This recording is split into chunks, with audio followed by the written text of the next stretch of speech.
Hi guys. So sorry I can't be there today. I am going to walk you through an assignment that I was planning on teaching you in person, but we'll make do with this. Um, you have been given a handout that looks like this. Okay. Sorry, my video quality is terrible, but we're going to try to make the best out of it. Um, what you have here is a basic lighting grid. Okay, so this is like for a really small theater, probably something similar to our classroom, because normally you'd have a lot more opportunities to plug in lights than just these 16 outlets. However, we're going to start with something simple. So I've only given you 16 to work with. Okay, so what we're going to do is you'll notice on like number one, it's the only one where I actually like drew a little outlet. That's just to give you the idea that each one of these numbers represents an outlet. Okay. All right.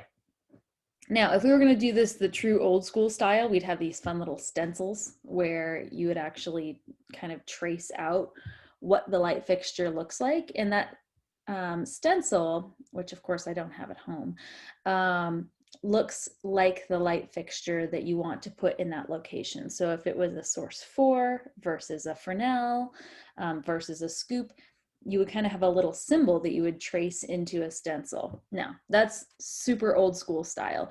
Obviously, now we're using computers and you just drag and drop an icon that looks like that lighting fixture. Same idea, it's just the difference of doing it by hand or not. So what we're going to do here is you're going to take your lighting fixtures and you're going to draw them where you would want to plug them in. And then you're going to kind of show also the angle of where they would be aimed towards the stage. Okay, now here's the trick with this. We're going to be using what's called the double McCandless theory, which just simply means that what ideal lighting should look like is that you should have a warm color of light coming in at a 45-degree angle on one side of the actor's face and a cool light coming in at a 45-degree angle on the other side of the actor's face. So actually, if you look at my face right now, I have kind of like shadow on one side and highlight on the other. Essentially, you're trying to do that so that your actor doesn't look like a flat pancake, but they actually have some shadows and highlights. The reason we use warm and cool colors is so that they look like they're in outdoor sunlight and it looks natural and not just like white light. So typically, if you're trying to recreate just normal outdoors, you would want like a very pale blue coming in on your on the cool side, and then a very light amber or pink color coming in on the warm side. Okay, so what I'm going to do here is I'm going to draw, and it's going to be real fun because I'm going to try to draw at the same time as holding it up, so I'm sure it's going to be a hot mess, but that's okay. So I'm going to draw like a little lighting fixture. I'm just going to use a simple rectangle. Okay. I'm going to put one of them, I'm going to plug it into light fixture number 1. Okay. And then, I'm sorry, not light fixture number 1, outlet number 1. And then maybe I have another one plugged into number 2, and so on. Okay. Then I could go on here and I could color it, right? So I've got this fun little pen with all these colors in it. And maybe I color it with my orange pen so that I can tell that this is going to be my warm colors coming in from that side. Okay, now, again, if we were doing this the old school method, we'd also have a stencil that would indicate things like what size barrel do I want on the end of this light fixture, which just basically means like how much light do I want it to spread out onto the stage. Things like what gel number would have a little stencil marking on the side that I could mark with it. All these other little indicators that kind of come with those like built-in stencils, right, to kind of tell us what exactly we want this light to look like. So what fixture, what color, what size barrel, right? All those kinds of things could be marked here next to that light. So for our purposes, we're just going to keep things kind of simple today, okay? Especially since we're doing this kind of via video. So next thing I would do, right, is I'm going to show that I'm going to have 2 more light fixtures. I'm going to plug them in here to 7 and 8, and I'm going to color those guys blue so that I can tell that's where my cool color is going to be coming from. Okay, so I've got 2 warms, 2 cools, and they're going to both be aimed towards the stage at basically 45-degree angles. Okay, that's going to create, again, what is called the double McCandless theory, which is the idea of 2 coming this way, 2 coming that way, warm and cool at 45-degree angles, creating some natural light. Okay, now I want you to go ahead and do the same thing. Go ahead and fill in as many light fixtures as you can. I would suggest using all 16 of them. And now here's why you'd want to use all 16. I want you to take this stage down here, and I want you to break it up into 3 general areas, okay? Now we know that from our other work, the stage could be broken up into 9 areas, right? Could be broken up into all sorts of different things, but for our purposes, again, because we're keeping things simple, we're just gonna break it up into 3 areas. I'm gonna call these 3 areas A, B, and C, okay? You notice that I want these circles to kind of overlap a little bit. That's so that I don't have any dead spots on my stage, okay? So now that I have these 3 areas and 4 lights to start with, I'll probably have a lot more later, but I'm going to decide which of these is going to be pointed to each of these areas so that I make sure that each area is getting at least 1 warm and 1 cool light pointed at it. Okay. So I can kind of draw that a couple different ways, but I'll show you here. Okay. So right now I have light number 1 and light number 7 pointed at area B. Okay.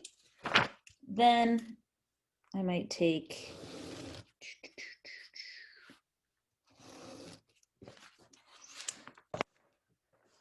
my next one's over here. So this is light number 2 and light number, what is this guy? 8? Is that right? Yep, light number 8 are going to be pointed at area C. Okay, so then again, I'm going to go in, I'm going to load up all these lights or all these outlets with lots and lots of lights, and I'm just going to make sure that the light gets evenly distributed into my areas of the stage A, B, and C. If you want to use something more complex and you want to break your stage up into A, B, C, D, E, F and create 6 areas, you can do that. Remember that you can also have more than just 2 lights pointed at one area. You could have 4, you could have 3, you could do whatever you want. But as long as you have a minimum of 2, then you're good to go.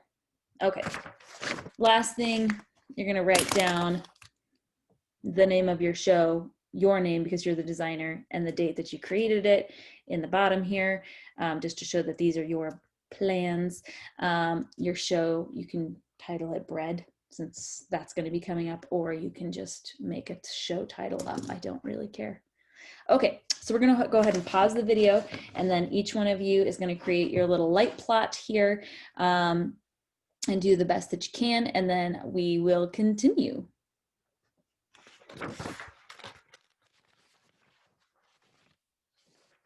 Okay, so we're ready to move on to the next section, which is kind of our lighting schedule. All right, so on the back side of your worksheet, we have our addresses and our channels. Okay, now here's what an address is. An address is the actual physical location of where your light is plugged into. You remember when we went up into the catwalks and we saw those little white numbers on the back of every outlet? And I told you then, those are addresses, just like your address to your house, how it has a physical number and a physical location that you can find, okay? That's an address. So I'm gonna go on here and I'm going to write down which addresses are going to be pointed towards area B, for example, okay?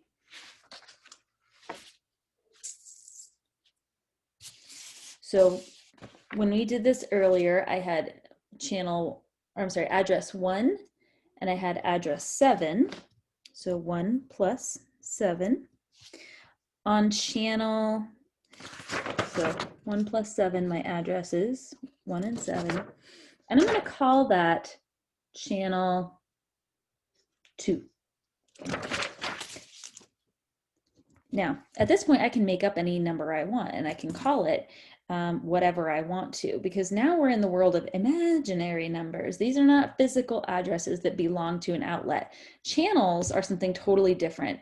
It's a number that I want to use and that I've chosen, so that when I go to program things, I can kind of make sense of where I've plugged things in and what I'm intending to use them for, in a way that's a little bit more useful to me than turning on one light at a time.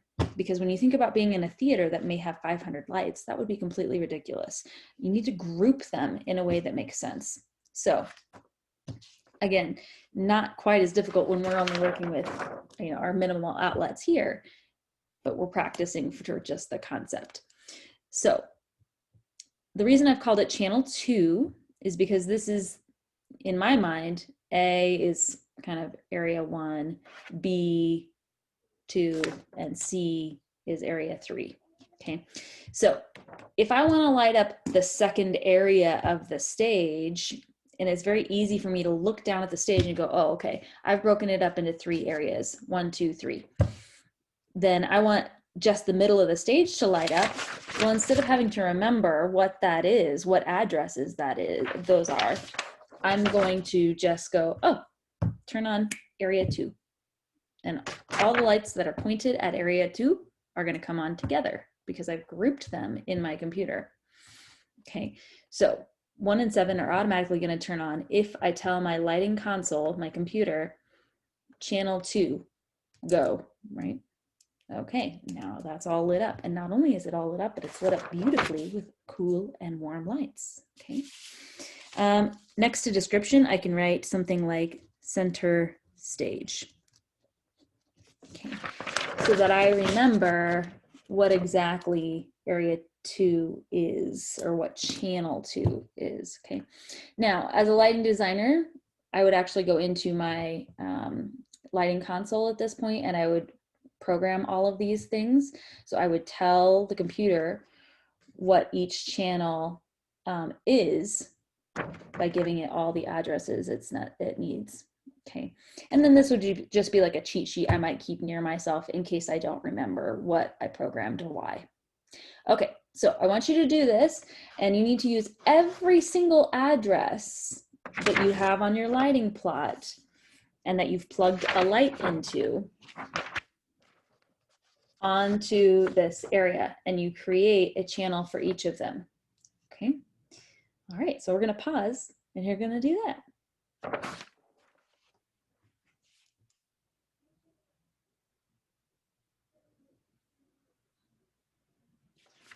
Okay, so coming back, we're looking at number 2 now.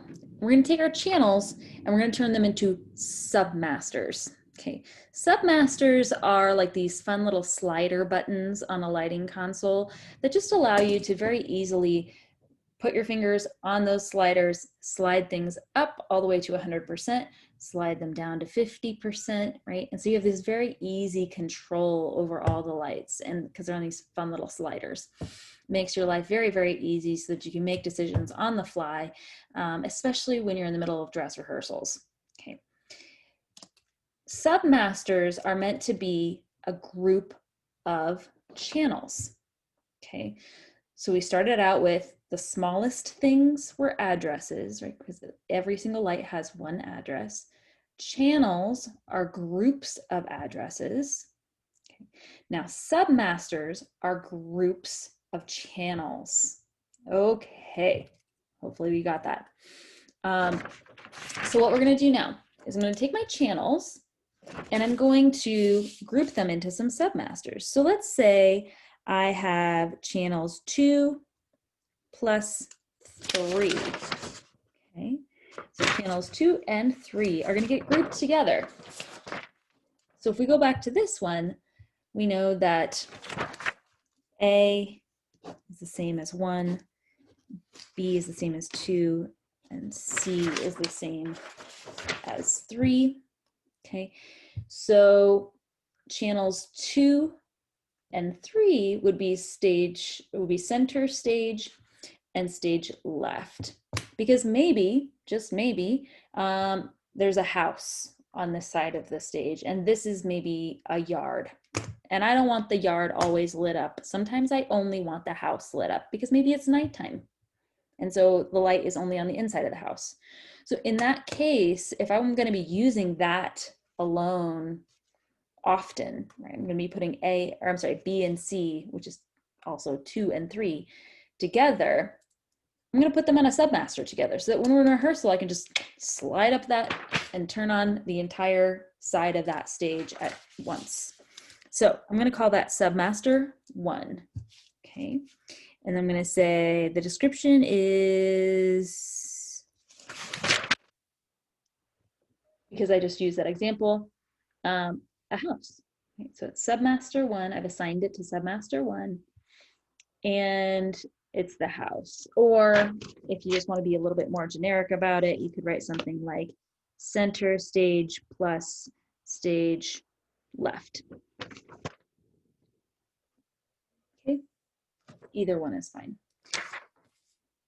Okay, you need to make sure that every single channel you created in step 1 is included into at least one submaster in step 2.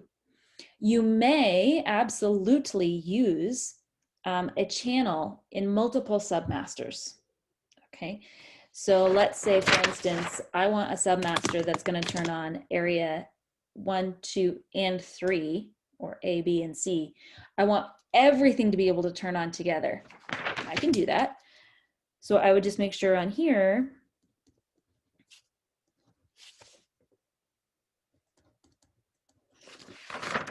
that I would write down that my channels I'm going to use are 1, 2, and 3. Again, even though I've used 2 and 3 previously, it's okay. Your lighting console is not going to get confused by that.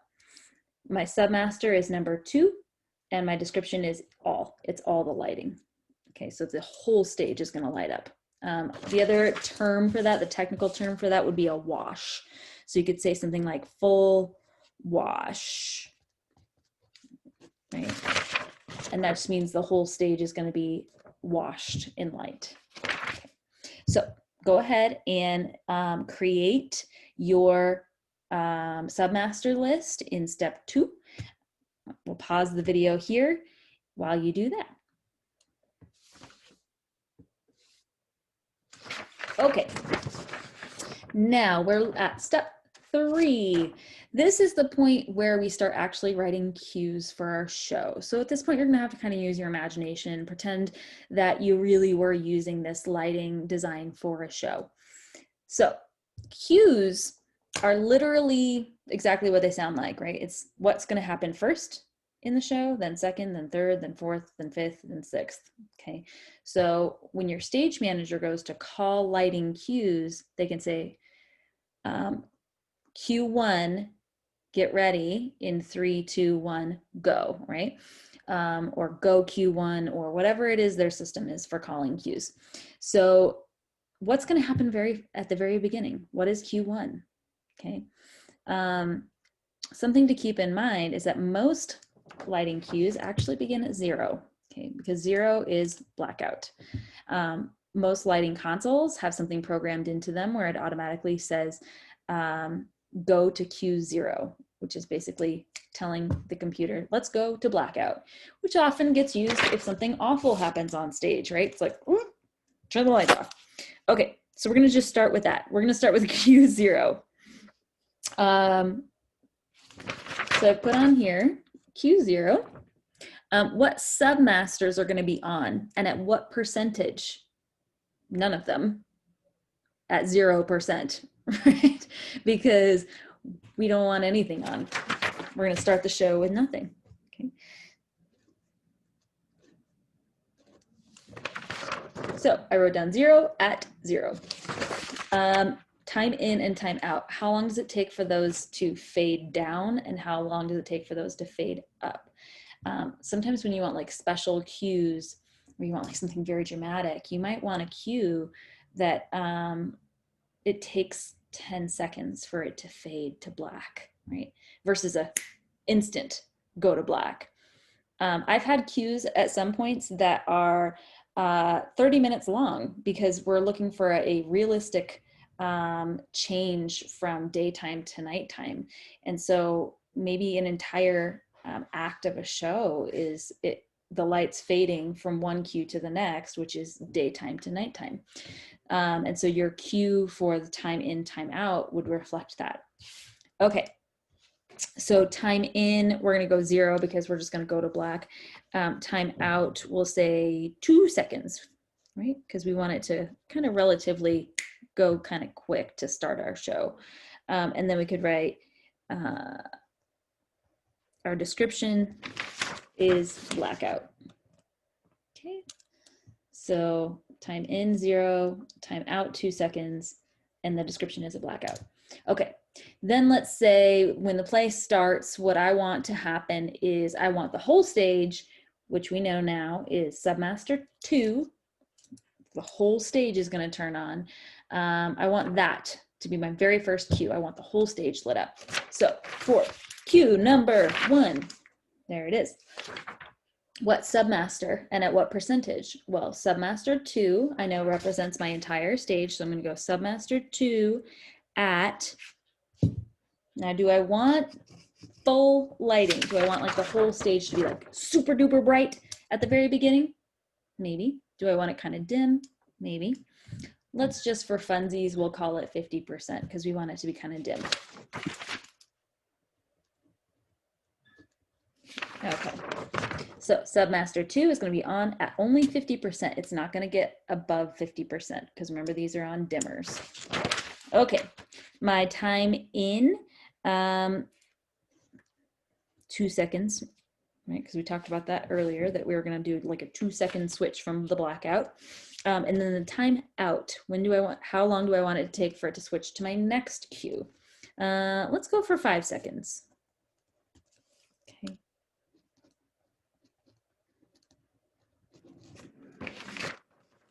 So we've gone 2 seconds to go in, 5 seconds to go out, and then full stage is my description. Maybe then Q3 is only half of the stage, right? That house side that I talked about where it was the center stage and stage left. I want to turn off stage right because the outside area is no longer relevant. Okay, that would be Q2. What submaster is that? That's submaster number 1. Do I want to keep it at 50%? Do I want it to get brighter now? Sure, why not? We'll bring it up to 90%. So we'll get nice and bright inside the house. 5 seconds for that to change. And then we'll say 3 seconds for that to go away for our next cue. Okay. So again, Submaster 1 at 90%, 5 seconds for time in, 3 seconds for time out, and it is the house that's being lit up. Okay, so write yourself a few of those cues to make yourself a little pretend show. Again, it doesn't have to be realistic. This is just for practice. So just write yourself a few cues and then you're done. All right, cool. Thanks, guys. Hope this wasn't too much of a brain buster. I know it's difficult when I'm not there to answer your questions and such, but lean on each other and ask for support if you get stuck. Okay. All right. Good luck.